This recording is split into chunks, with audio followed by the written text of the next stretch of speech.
Hey guys, welcome to Big Oz Official. I am joined by Mitch Hooper, the world's strongest man sensation. Won his group this year at World's Strongest Man. You're on a day off today. You're into the final. Your first, not just your first worlds, your first proper international strongman competition. And you've gone and won a group that contained the four-time world's strongest man, a whole host of awesome strongmen. You've been saying you can do this for a while, and you are backing it up, my friend. It's been amazing to watch. Yeah, well, you're right in your analysis where just because you're physically capable of something, turning up and actually doing it's a different story. So being able to keep the mental side in check has been a positive surprise for me as well. I can perform with nerves, but I really haven't had any the whole time I've been here. You've looked really relaxed. I mean, do you have like a big history in competing in different sports? Yeah, I've competed in virtually every sport you could imagine. College football, did some marathon running, played golf at a high level, played hockey competitively for 10 years, basketball, swimming, baseball. Yeah, you name it, I've done it. That's brilliant. I mean, I do think having that background helps massively when it comes to being a competitive athlete. Yeah, but the interesting thing is in all of those, I was extraordinarily nervous before I started something. And here it's just been okay. Do you think that's because you've taken that pressure off yourself because you are the new guy, or? No, I think it's because the other things in my life are going so positive that I don't feel a lot of pressure to have this go extremely well for me to be happy. That's good to hear. Oh, I'm glad things are going well. Tell me about your first World's Strongest Man experience, because you're completely new, not to just World's Strongest Man, but strongman in general. I know you've been doing it for a little while now, but high level comps, you've not really had the opportunity to. I think you qualified for the Arnolds, didn't you? The Arnolds Australia, but unfortunately COVID stopped that. So this has been your first opportunity to go against the absolute best guys in the world. How's it been? How's the is it what you expected backstage? Have the guys been helpful? Have they been shocked by how good you are? Yeah, it's not what I expected, and in a very pleasant way.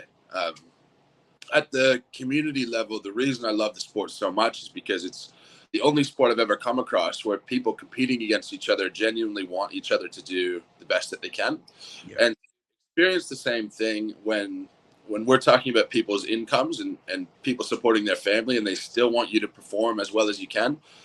That's pretty remarkable. So before we went out to the boneyard to test the equipment, Gabriel Pena pulled me aside, and he said, "Look, someone hurts themselves in the yard every year. Just be careful. Just do what you have to do. Be very careful." Yeah.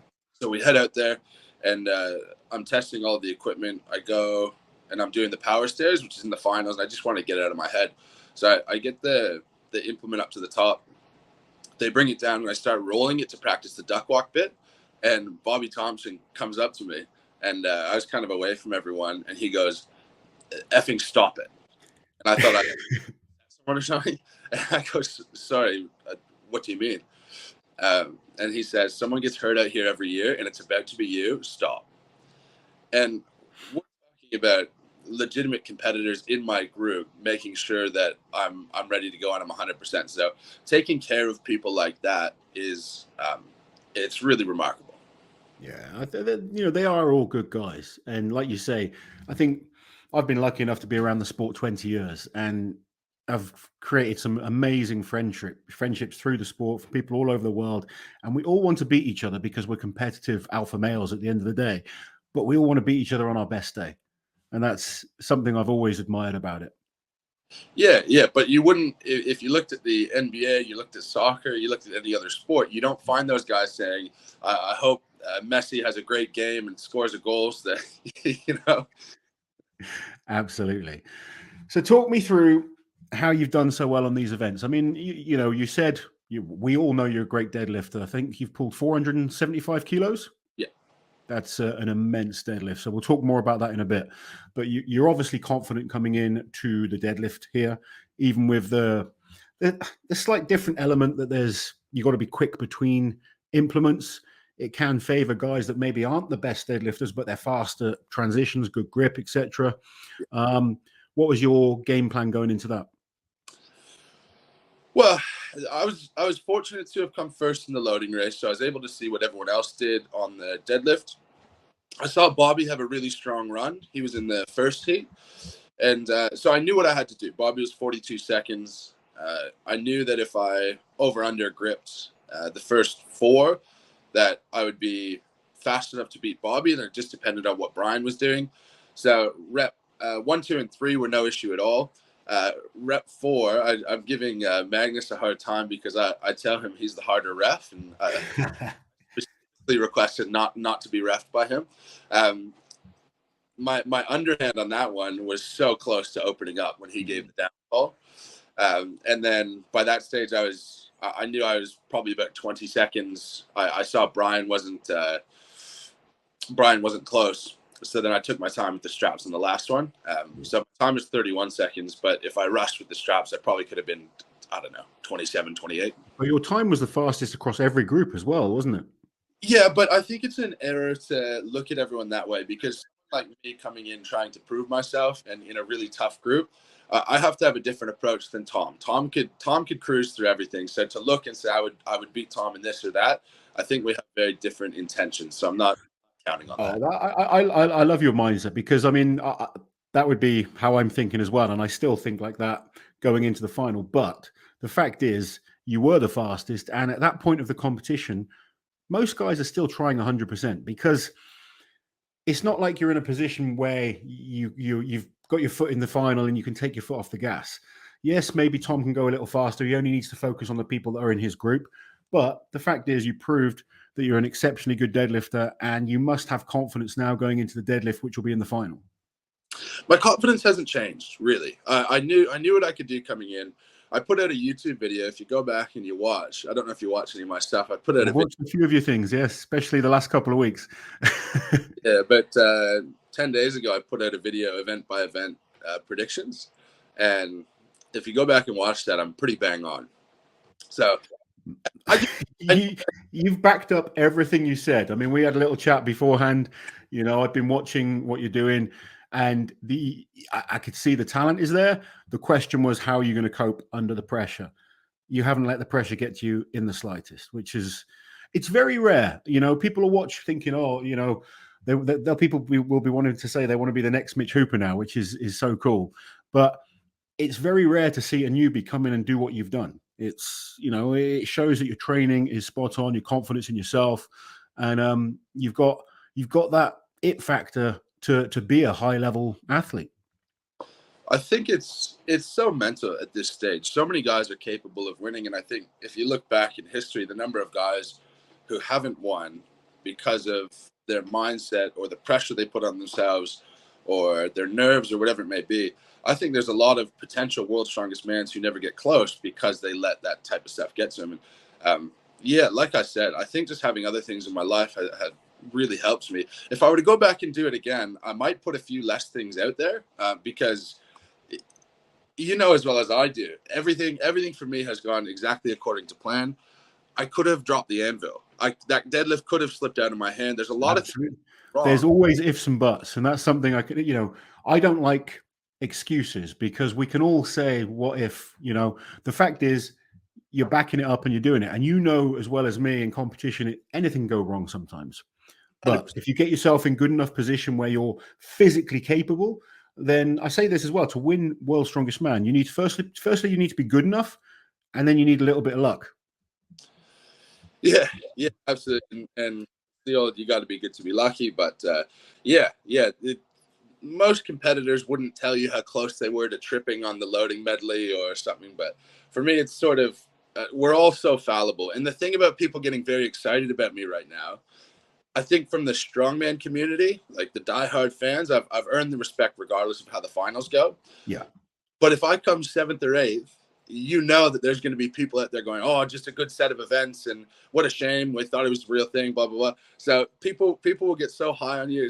You can't worry about those people. You know, to do what you did, yes, all right. To have 4 really good events is very impressive as a strongman. You know, if you've got 5, 6, 7, 8, 9, 10 really good events, then you're going to be one of the best strongmen of all time. It's as simple as that. You know, I probably had 3 or 4 events that I was capable of beating anyone in the world at. And if those were in a competition, it helped, but I was still pretty solid at a lot of other events as well. Otherwise, I wouldn't have won a number of competitions.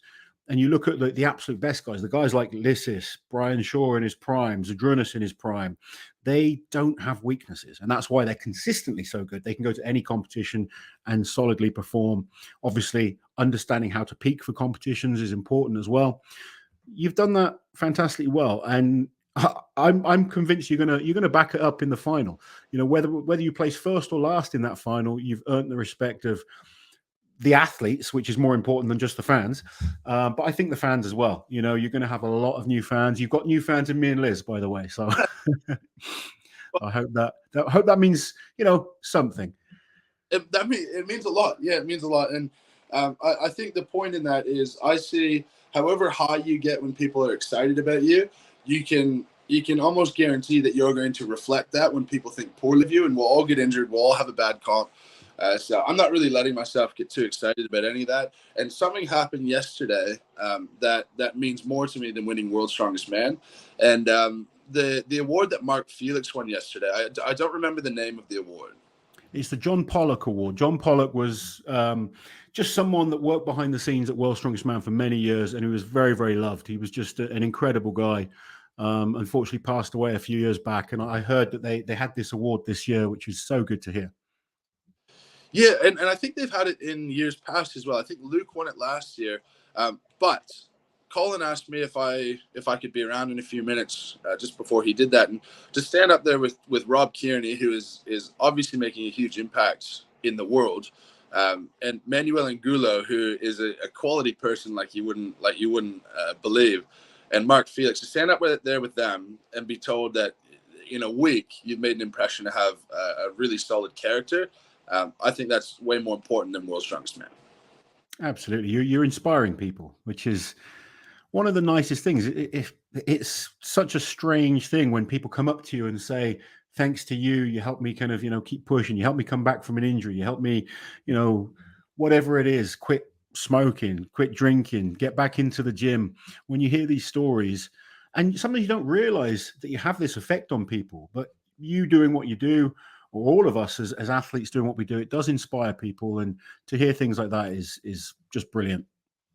Yeah, and the thing about winning, and why I think it's more important than winning World's Strongest Man, is because if I don't win World's Strongest Man, someone else still will. So that's really not a net positive for the world for me to win World's Strongest Man. But what is if you use whatever platform you have, you treat people kindly, and you make those type of impacts on people, and there's nothing better that we can do than to do that. Absolutely, buddy. Absolutely. So, talking of World's Strongest Man, you're in the final, and I've noticed with you, you like to do the predictions. You like to kind of see how things are going to go yourself. So, we've got 6 events in the final. Talk me through how you're going to do in these events. Starting with we've got the knack medley, which is 2 big toolboxes into a super yoke. And from watching your car walk, I'm expecting a big performance for you on this one. Yeah, and the super yoke we're using is a lot less awkward than the car. I held back a bit of speed on the car because, again, I sort of knew what I had to do. But the toolbox is awkward. We're going to get out in the yard and try it today. So long as that bit can get sorted out, I'll be in the top 2 or 3 in that event for sure. That yoke in how it's set up right now, I think they're gonna tweak it a touch, but being a more narrow-shouldered guy sort of helps me get under it. And yesterday I went out to the boneyard with Colin, and I'll tell you about that in a sec. But I got under that yoke, and I just walked over from the pool, got under the yoke, and it was at the sort of close height that I would use, and I picked it up. I put it down, and I said to Colin, how much are we loading at? And Colin goes, he asked one of the guys, he goes, hey, well, what's the weight of those empty? And they say, no, those are comp weight. Like, oh, okay, right, sure. So I don't think that that's going to be an issue. What is the comp weight? Just out of curiosity. They haven't told us yet. Okay. Yeah. I assume it's high 400. Okay. So yeah, I think I'll be top 3 in that event. Then we have deadlift for reps. since it's a lever and a front hold, I know that. Okay. I think experience comes into that more than people are going to anticipate. So I've this whole time I've been doing my best to ask absolutely everyone from Terry to Nick Best to Maxime, what are your best tips for this? And if you can use that fulcrum correctly, I think that can beat out someone who's a bit stronger than you. So I think it would be an error to just look at me, say I'm the best deadlifter, and say I have a chance to win that event. I'll certainly do well, and if I can get the fulcrum figured out, I have a chance to win it. But I'd say somewhere around the top 3 would be probably where I sit for that one as well. Okay, that's if you can come top 3 in every event, you're looking good for this competition. So we move on to, is it the behind the neck press? It's the Flintstone press, and I'm not going behind the neck. Okay. A couple of reasons. The primary reason being that I train out of a commercial gym, and I got up to my first session behind the neck. I got up to 180, and it just didn't feel great. So I went down to 140, and I was practicing some reps. And the gym owner was about 10, 15 feet away from me, and I'm just standing on the concrete. And I get it up, and I lock it out, and I go to put it back down on my back, and I miss behind me. And I full drop 140 kilos from here down to the ground. Oh no! Gym owner's not going to be happy with that. It's credit to him. He comes over. He goes, "Holy, are you okay?" That'll be my response. So I abandoned the behind the neck very quickly. But my push press has gotten really good, and there's 2 really important variables for the guys who are doing behind the neck, particularly when they're split jerking it. The floor that we're standing on, that I assume we're going to be doing the Flintstone press on, it's grass, a couple sheets of plywood, and a little mat. So it's not very firm. It's quite squishy. Yeah. So I think if you're trying to split jerk on a squishy surface, it could be a little bit funny. And then the bar that we're using, has everyone seen what the bar looks like? Yes, it's been posted. There's been the picture of the Flintstone stones and the bar, but I don't know what type of bar it is. I haven't kind of looked into too much detail. No, that's all right. I just didn't want to give somebody. So the ends of the bar are they're manufactured a bit different to fit those stones on them, meaning that the entire bar is thin. And okay. my intuition with that is once you're loading up these kind of bulky stones, it's going to be sort of like it's going to be even more flexible than if you're using bumper plates. With the whole bar being thin as well, I'm thinking the guys who are trying to catch the bar, jerk the bar, they're going to have a pretty significant second whip to the bar. Then you couple that with the fact that where we'll pick it up, we'll walk forward, and we'll go to do the rep, and it's a rising bar, so you have to hit every single weight that you attempt. Yeah. And I don't believe that 8 weeks is long enough to go, say, 7 for 7 on split jerks at fairly heavy weights. So I bet what we'll see is a couple of guys go 500 pounds who execute really well, and a couple of surprise disappointments because someone will try and split jerk, they'll drop it. And if we drop it, to my understanding, we're not dropping it to shoulder height. I could be wrong, but I don't think we're dropping it to shoulder height. I think that thing's going to fall to the ground. And if it falls to the ground, you're done. So it's not a minute to try. It's a single attempt. Yeah, once you get to those heavy weights, no one's going to be cleaning that from the floor. No. Pavlo, he didn't make it to the finals, which I'm actually quietly happy about from I don't want to compete against him in those events. But Pavlo could probably do it. But yeah, none of us will be doing it. So yeah, I'll get in. You know, I did 475 in training. There's nothing that I haven't done here, or nothing that I've done here that hasn't exceeded my training. So somewhere between 475 pounds and 500 pounds for me would be awesome. I think that puts me competitive in the event. Certainly puts me in the top half. So we'll go top 3, 4 in that one as well. And first day, I think I'll finish in a really quite a strong spot. I will go as far as to say if you hit 500 pounds, you are top 3 in that event. I don't see that many guys doing more than 500 pounds. Well, the X factor to that is how much is Martinez lying? Martinez isn't usually lying. He's just one of those guys that somehow brings his best on the day. He's not a big gym lifter as such, but we'll see what he does. I asked him that question. I said, "How much are you lying?" I asked him this a few days ago. How much are you lying about what you could do on the Flintstone press? And he gives me a smirk and says, "I guess we'll see." So I think there's something there. He's one of those guys who just finds a way to get results. That's why he's won so many titles. But in the last 2 competitions he's done, he's only won 2 events. So it's just the fact that he's always there or thereabouts that makes him a great competitor. But you all are, or every single guy in that final is capable of doing at least one event really well. And most of you, a lot more than one event. So it's who's doing it on the day, not making mistakes, coping with the heat, coping with the longevity of the competition. All these factors come into it. And so far, you're ticking all the boxes.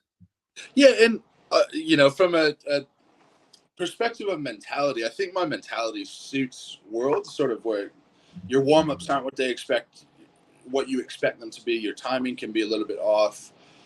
The weather's a bit off.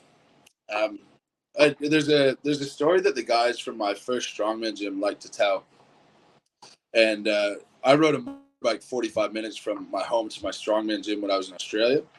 And one of the strongmen there, he was training to do his first 500 kilo yoke. He's trying 505 meters. And I drove out there. I get off my bike. I take the helmet off. He had 1,000 on the yoke. This is maybe 2 months after I started Strongman. There's 1,000 on the yoke. And this guy says, you won't do it without warming up. I said, hell yeah, I will. So I got straight under the yoke, walked at 5 meters, and went on my way. But that's my mentality, sort of, with everything. And you would have gotten great with old school strongman competitions where there was no warm ups and we just had to get on with it. And honestly, I've said that so many times here. I just want to get on with it. I'm not the rest day for me is pretty unnecessary. My body feels better today than it did before we started the competition. So yeah, it's all a little bit dragged out for my liking, but with that sort of approach, it doesn't matter to you if you're pushed 10 minutes here or there with warming up. Or how are you finding the waiting around at World's Strongest Man? Because I used to struggle with that. Now it's better. We've got social media and stuff like that. You can talk to people, but when I used to go on my own, I found it so boring just being in my room doing nothing. Bingo. Yeah, I've said the biggest challenge so far, outside of the actual implements themselves, has been the boredom. Yeah, I think that sort of lends itself to the community that we have. We spend so much downtime just hanging around each other when there's no tension, there's no thought of competition, and we just talk about ridiculous things. And I think that's how you build the bonds that you need to have a positive community. Yeah. But that's day 1. Day 2, and I said the bus pull day 2. I've not seen any footage of you pulling a bus or a truck. That's because there's one piece of footage of me pulling a bus or a truck, and that's from yesterday in the boneyard. I was sitting in the hot tub with Colin, and Colin, Eddie, and Kelvin DeRoot, who's an unbelievable truck puller. And I was talking to all of them about how to pull a truck. And I told Colin, if I go get my shoes, can we get the harness on? So I had a handful of the World's guys helping me out. Colin trying to help me out with technique, and then admitting he knows nothing about how to pull a truck. That was my first crack at it. That's the one I'm least confident about. But I believe with my athletic background, that should take over to an extent. And I think I win in the area of being able to work hard for the 30, 40, 50 seconds it's going to take. And I lose in the area of lighter body weight. So that could be really either way. Okay. So that's probably the unknown event for you then, out of all of these in the final. Yeah, and you really don't know. As you would know, I really won't know until the first couple seconds into that pull how that's going to go. Hopefully you're in a position where you get to go later on and you can watch what guys are doing, see what times are good. Truck pull's a really weird event. I'll just tell you from personal experience, some trucks can be really easy. The reality is at Worlds, they're usually tough. They test them and they make it a hard pull. But sometimes when you can watch what people are doing, see what kind of times they're doing, are they kind of blitzing through it quickly? Is it a really heavy start? It shows you, it gives you a bit more of a tactical advantage on how to do it. So if you do get to go towards the end, you will have that advantage. Yeah, yeah, but I think if you pull it in 30 seconds or you pull it in 50 seconds, you're going to feel like it's an eternity regardless. So that would change my tact at all. But it'll be, look, the coolest thing about this is I've never been to World's Strongest Man as a spectator before either. And I get to watch some phenomenal athletes from 10 feet away. So yesterday, all I had to do was pick up the wrecking ball and put it down. So I did that, went back to the tent, changed my shirt, and spent most of the day VIP, just being a fan and enjoying the experience. Yeah.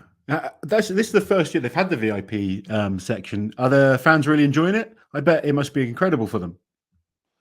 Yeah, they seem to really be enjoying it. It's awesome.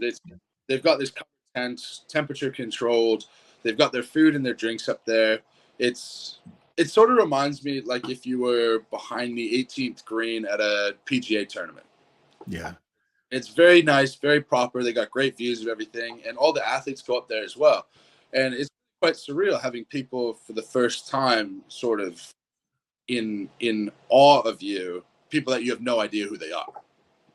How have you coped with that? Have you enjoyed that experience? Just having these new fans just wanting to come up to you, have photos, get your autograph, tell you how impressive you are in like your performances, and you're inspiring them. It must be pretty cool. Yeah, it is. It is. And the hardest thing for me about the success so far is I'm having a hard time sleeping because I'll wake up and naturally I'll just check my phone. And now when I check my phone, that means you've said things on video, and there's video out with Terry and with Eddie and with these people who are total legends.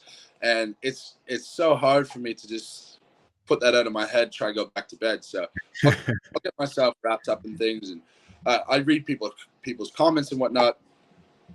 And not really because it doesn't boost me up or put me down or anything. It's just trying to wrap my head around people saying things about you and you not knowing everything they're saying for the first time. Yeah. So event number 5 in the final is the power stairs. I'm guessing that's going to be a good event as well. I'm more confident with that after I tried it.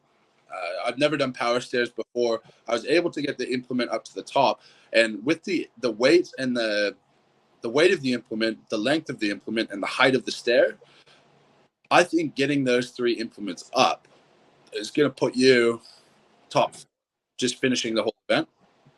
And I can guarantee that I could do that. So if I could move a little bit faster, that very well could be another top 3 performance. How many implements is it?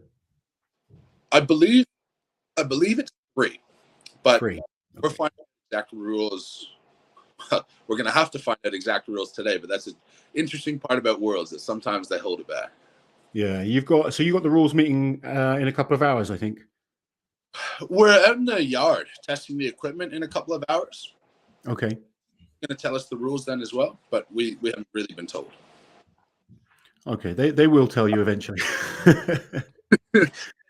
And obviously you've got the sorry, you broke up a little bit.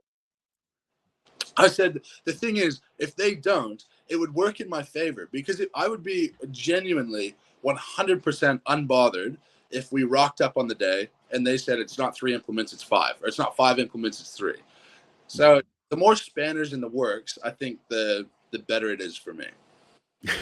Well, you're coping with all these changes. Obviously, last event is the Atlas Stones. Normally, the Atlas Stones are right in front of the platform. This year, you guys have to run them in, I believe. Have you ever done stones like that before?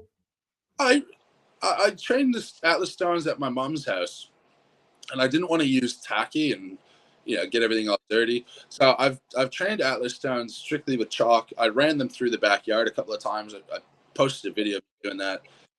Walking with the stone is no issue, because I think we're going to start somewhere around 150, so that's not a big deal. And then as they get heavier, they get closer to the platform. Yeah. And best case scenario, you get them all up above your stomach, you walk them and put them on. Yeah. Worst case scenario, you sit it in your hips and do a bit of a duck walk. And if you're doing that at 180, you're only going to have to walk a meter or two. So you're losing to Tom, but we're all losing to Tom, and that's fine. Yeah. But again, in finishing that, if you look at historical results, if you finish that entire stone run, you're beating at least a few guys. So you're looking kind of middle of the table just to finish the run. That won't be an issue for me. I've got some awesome advice around tacky, which is sort of my biggest problem. Yeah. And I think I move myself, Alexi, and Martine. I think I move in this sort of category as them. It's just how well could I handle the stones on top of that? In a perfect run, I think I could be in a similar sort of speed as them. I'm looking forward to seeing how you do. I know someone else that's looking forward to seeing how you do is Auntie Liz. She's just turned up. Yay! Want to come and say hi? Welcome. Ambush the video. It's our newest nephew. Hello, Mitch. Hello. Happy to be part of the family. Ah, bless you. So we've just been going through the events in the final. Mitch has been letting me know how he thinks he's going to do. We both have Mitch in our top 5. Yeah, I didn't commit to a top 5 in the video because I chickened out. But it's so hard. It genuinely is, because you put 5 names in there and you're leaving some incredible names out. It's just such a stacked lineup. It is. I can't wait to see you guys get started tomorrow. But is there anything you want to ask Mitch before I let him go away? Because you got the familiarization of the finals events to go and look at, haven't you? Well, that's in 3 hours. Like I said, the biggest challenge here has been boredom. So. I was saying how much I hated the waiting around at World Yeah, Strongest Man. it's hard, isn't it? Well, you said to me, I'm happy to do Friday. The waiting is really hard at World's Strongest Man. Is there anything else that you found there that surprised you, like about the whole process? The food's bad. That's. I told media that I'm happy to do anything, and I told them that from day one. Reason being, my approach is that this isn't my job, but I'm here to work, and they pay us fairly well for us to do it. And it's sort of turned out that the media has helped me fill some time. So yesterday I was invited to Good Morning Sacramento, where we were having breakfast. That's cool. That was the first time in a week that I had real eggs, not powdered eggs. Oh, nice. You got fed properly. What a treat. So that's probably the biggest surprise. I was telling Laws as well that the other big surprise is just how kind everyone is. Well, that was going to be my next question. How have you integrated with obviously the more established names? I know you're not the only first timer there this year, but even out of the other first timers, most of them have met each other at some point in some other show, whereas obviously you're brand new. Yeah, well, it's funny. You can see the change in people, and I don't hold it against anyone. Someone like Martine's, like Alexi's a bit of an exception barrier. But the guys who are big names, they've seen enough people come and leave that it's quite obvious you have to earn their respect for them to pay a bit more attention. So Eddie was the same way. I ran into Eddie in the lobby sort of shortly after he got here. And I was speaking to him, and I could tell he had very little idea who I was. And then after a few events, guys will start talking to you a bit more. You'll integrate a bit more, and I think the biggest thing is it's more about how you behave than how you perform. Absolutely. And if you're behaving nicely, just like everyone else is, it's really positive experience. And there's no one outside of the guys who don't speak English who I wouldn't want to go out for a beer with. 100%. Yeah, they genuinely are a really good group of people over there, aren't they? Really good. And some of the, I guess the bigger names, they're focused on a job as well. Sometimes at this point, they're so used to going to Worlds that they've stopped enjoying it as much sometimes. And I think that's a shame. It's important to enjoy these experiences because we don't get to do them forever. But make no mistake, they'll be keeping a close eye on you, Mitch. They will indeed. I've noticed because in my heat, I kept going up to Brian and I said, look, just take it easy on me, right? It's my And I've noticed that as the competition's gone on, when I say that, the laughter is getting less and less. He's probably thinking, you piss-taking bastard. Yes, definitely. Just keep doing it now. I think it could be changing in terms of the guys at the top. being focused on the job and being more serious, because I've had really fun times with almost everyone. I was sitting around the pool last night with Tom, and we were hypothesizing what the heaviest testicles of all time were. But you would not believe. Have a guess. Well, I've seen a program with this guy that got his like testicles completely swollen, and it was like an atlas stone. So, how much did they weigh? Well, how much? Go on, tell us. 60 kilos. 60 kilos. That's almost as much as that's me. Some big bollocks right there. Well, do you know what? Your balls came up last night, actually, in our live stream, didn't they? Funnily enough, we were putting together like the perfect strongman. So we were saying like Eddie Hall's back, Derek Poundstone's arms, and your balls. You get some random crap comes up in our lives. Yeah, usually out of my mouth. Yeah. I'm sorry. Oh, this is why you're not allowed on. This is why I don't do Talking Strongman. Mitch, we'll let you get off. It's been a pleasure to talk to you, and we'll talk to you again soon. But go and enjoy World's Strongest Man. You've made the final. Absolutely smash it. We can't wait to see how you do. And everyone watching, make sure you go and tune in to Mitch's YouTube. We'll put a link in the description below and his Instagram as well. Fantastic. Thanks, guys. Good luck, my friend. Take care. Thank you. Bye, Mitch. Good luck. Cheers.